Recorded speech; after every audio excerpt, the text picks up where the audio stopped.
In this lesson, we're going to look at some very important commands here in CorelDRAW X4. They've been around forever, but they'll save you a lot of time and a lot of headaches if you know how to use them properly.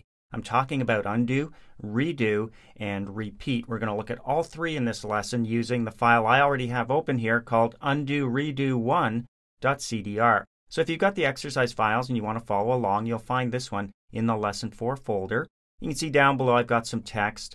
I've got my logo on a background with some text, and I've got my tomato over here. So before we can start undoing things, obviously we have to do something.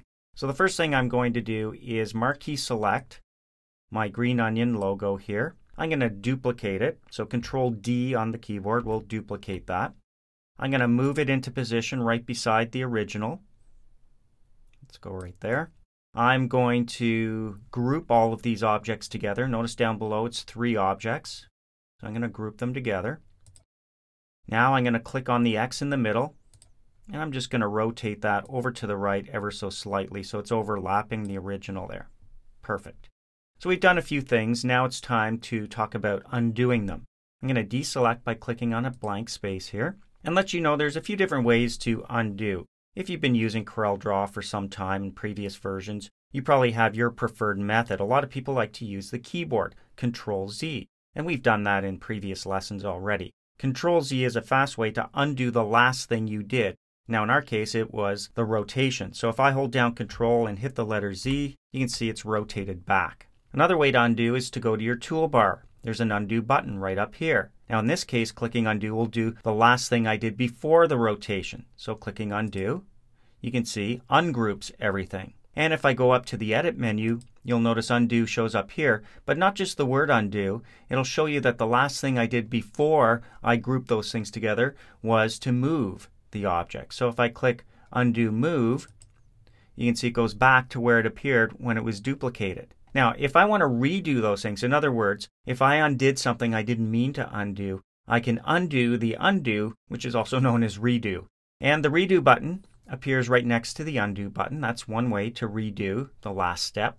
So I'm going to redo that move. On another option from the edit menu, if I click edit, you can see I can redo, and it tells me it's the ungroup.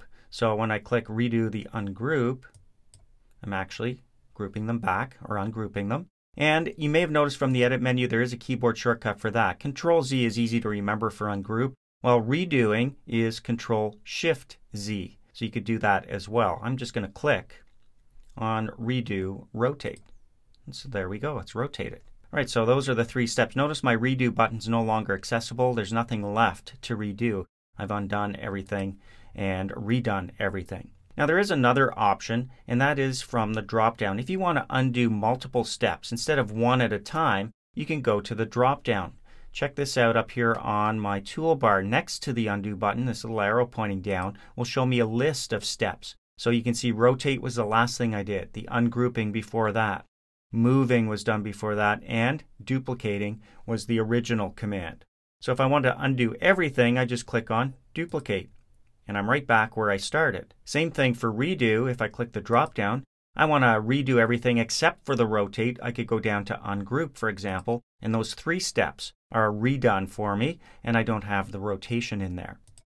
So that's an easy way to undo and redo. Great time saver. Next is another option for seeing all of that in one spot. Very convenient. It's called the Undo Docker. And to access that, we go up to the Window menu, down to Dockers, and over to Undo. And when I click on that, you can see my Undo Docker appears here. So all of the steps are in reverse order now. Rotate, ungroup, move, and duplicate. Duplicate was the first thing I did after I opened up this file. So if I go back to duplicate, you can see that's where I left off after the duplication. If I go right up to the top, there's my brand new file that I opened up just the way it started. So again, I could undo or redo any number of steps from here.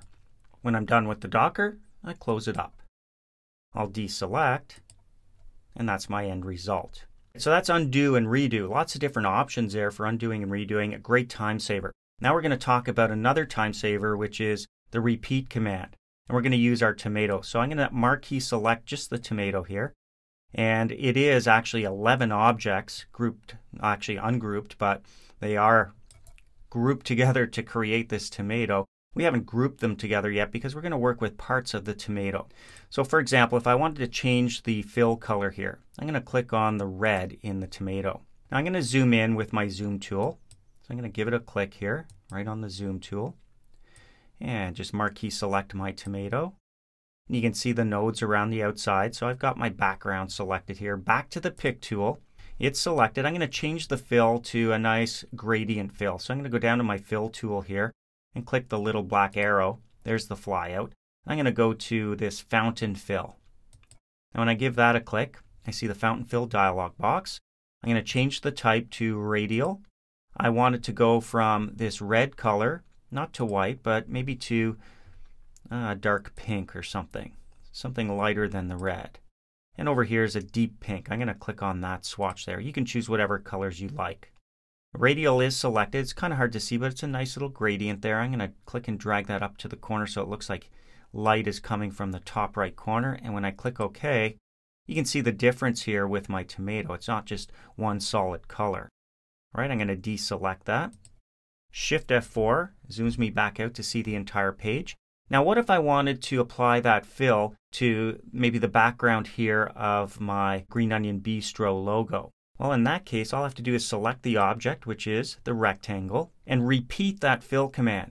So if I go up to my edit menu, you'll see that repeat is the third one down, and in this case it does say fill.